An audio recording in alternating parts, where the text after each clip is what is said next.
55 বছরের এক অকল্পনীয় পরিস্থিতি, এক ভয়াবহ স্টিগমা থেকে দায় মুক্তি পাচ্ছে জামাত ইসলামী।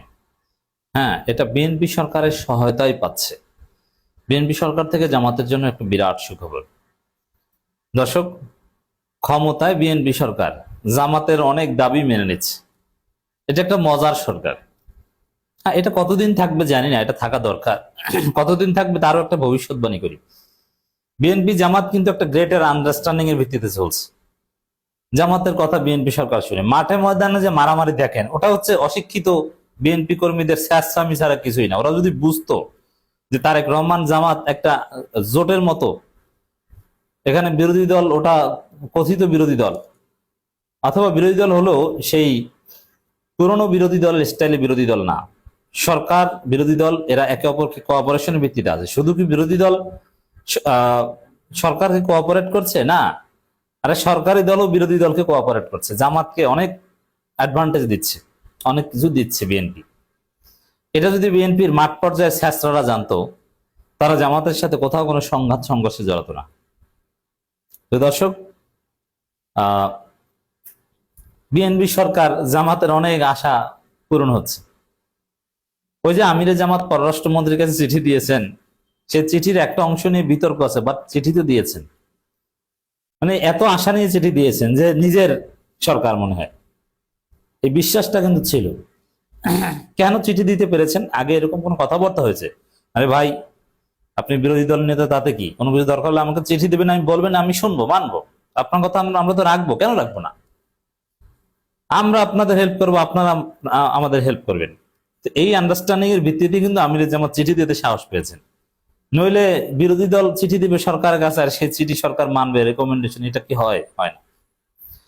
এবং সেই চিঠি কিন্তু শেষ পর্যন্ত পররাষ্ট্র মন্ত্রণালয় প্রচার করেনি, প্রকাশ করেনি। এর মানে এটা নিয়ে শত্রুতা নাই। তো দর্শক, বিএনপি এগুলো, এই যে সম্পর্ক, এটা কিন্তু পারস্পরিক স্বার্থেই হচ্ছে। এটা যে কোনো প্রেম থেকে হচ্ছে তা না। বিএনপির স্বার্থে জামাতের দাবি মানছে, জামাতের সাথে বিএনপিকে কোঅপারেট করছে। তো এখানে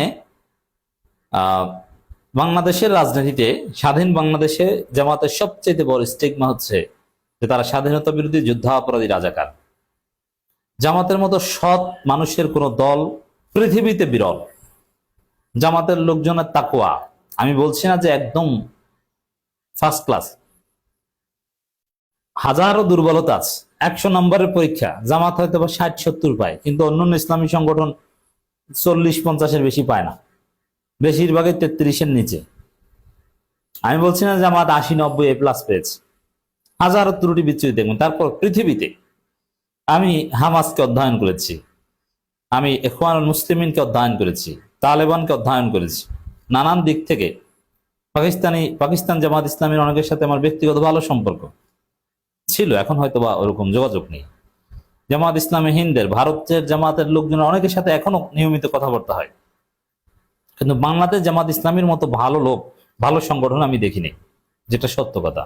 হাজারো ত্রুটি বিচ্যুতি থাকা সত্ত্বেও এত ভালো একটা দল, এত দক্ষ, সব ঠিক আছে, কিন্তু তারপরও স্বাধীনতা বিরোধী রাজাকার এগুলোকে, এইসব ট্যাগ বা এই ধরনের অভিযোগ জামাতকে কুরে কুরে খেয়েছে। আপনারা তো দেখেছেন যে জামাতের ইতিহাসে, জামাতের প্রায় 85 বছরের ইতিহাসে সবচাইতে বড় ক্ষতি হয়েছে এই স্বাধীনতা বিরোধী রাজাকার, যুদ্ধাপরাধী, এই অভিযোগ। কি সেই বড় ক্ষতি? জামাতের সোনার টুকরা নেতাদের সবাইকে ফাঁসি দিয়ে হত্যা করেছে। কোন অভিযোগে? এই স্বাধীনতা বিরোধী রাজাকার, যুদ্ধাপরাধী, এই অভিযোগে। অতএব এর চাইতে বড় স্টিগমা জামাতের জন্য আর নেই। জামাত বিএনপির সাথে মিলে ক্ষমতা এসেছিল, তখনও কিন্তু জামাত পুরোপুরি ভাবে দায় মুক্তি পায়নি। কেন পায়নি?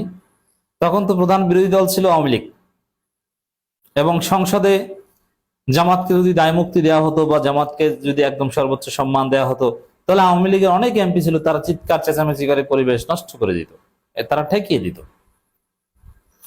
কিন্তু এবার সুযোগ এসেছে, এবার জামাত নিয়ে আপত্তি করার মতো কেউ নাই। এবার সংসদ আওয়ামী লীগ মুক্ত। এই সংসদ বিএনপি জামাত এনসিপির সংসদ। এই সংসদে আপনারা দেখেছেন যে সেই কথিত যুদ্ধাপরাধী রাজাকার নেতাদের নামে শোক প্রস্তাব উত্থাপন করে সরকার দলের চিফ হুইপ, এবং তাদের নামের পিছনে আল্লামা বলে, শহীদ বলে, এবং বীর মুক্তিযোদ্ধা স্পিকার তাদেরকে বিশিষ্ট ব্যক্তি হিসাবে রেসপেক্ট করে, তালিকাভুক্ত করে এবং শোক প্রস্তাব উত্থাপন করে। কোনো ঝামেলা নাই। এবং জাতীয় সংসদে নাহিদ ইসলাম তার বক্তব্যে শিবিরের কথা বলেছে, ছাত্রদল, শিবির, ছাত্র শক্তি ইত্যাদি ইত্যাদি। তো শিবিরকে এভাবে জাতীয় সংসদেও প্রতিষ্ঠিত করেছে, ওটা কিন্তু সংসদের রেকর্ডে থাকবে। শিবিরের অবদানকে নাহিদ ইসলাম তুলে ধরেছে। তো সব মিলিয়ে জামাতের শহীদ নেতাদের, এমনকি যারা সাবেক এমপি না, তাদেরকেও যেভাবে জাতীয় সংসদের সচিবালয়ে তাদের জীবন বৃত্তান্ত সম্মানের সাথে বিশিষ্ট ব্যক্তি হিসেবে যেভাবে ঢুকানো হলো, তাতে ঐতিহাসিক দায় মুক্তি বলা যায়। যে জামাত নেতারা রাজাকার, যুদ্ধাপরাধী নয়, তারা মজলুম, তারা শহীদ। এটা বাংলাদেশে রাষ্ট্রীয়ভাবে প্রতিষ্ঠিত। এখন মাঠে ময়দানে জামাতের লোকজনকে বিএনপি রাজাকার বলুক বা কি বলুক, ওতে কিচ্ছু আসে যায় না। এখন সেই রাজাকার জাতীয় সংসদ সদস্য, আপনি জাস্ট একটা বিষয় কল্পনা করেন, আওয়ামী লীগ বা ওই বামপন্থীদের ভাষায় সাজাপ্রাপ্ত যুদ্ধাপরাধী এটিএম আজহারুল ইসলামকে খেতাবপ্রাপ্ত মুক্তিযোদ্ধা বারবার বলেন মাননীয় সংসদ সদস্য, মাননীয় সংসদ সদস্য, মাননীয় মাননীয় বলেন। কেমন লাগে বলেন? মুক্তিযোদ্ধা কিন্তু। এইটাই হচ্ছে খেলা। তো দর্শক, শুধু এইটা না, মূল যে বিষয়, আরো সামনে আরো অনেক কিছু ঘটবে, যেখানে দেখবেন যে জামাত দায় মুক্তি পেয়েছে এবং আওয়ামী রাজনীতি, এটা জামাত বিরোধী যে আওয়ামী রাজনীতির মৌলিকত্ব, এটা একদম বিএনপি সরকার কবর রচনা করবে, ধ্বংস করে দিবে। বিষয়টা হচ্ছে, মুক্তিযুদ্ধ নিয়ে বিএনপি নতুন ইতিহাস লেখা বা নতুন ন্যারেটিভ নির্মাণ করার উদ্যোগ নিয়েছে। এমনকি মুক্তিযোদ্ধা রাজাকারদের নতুন তালিকাও করবে।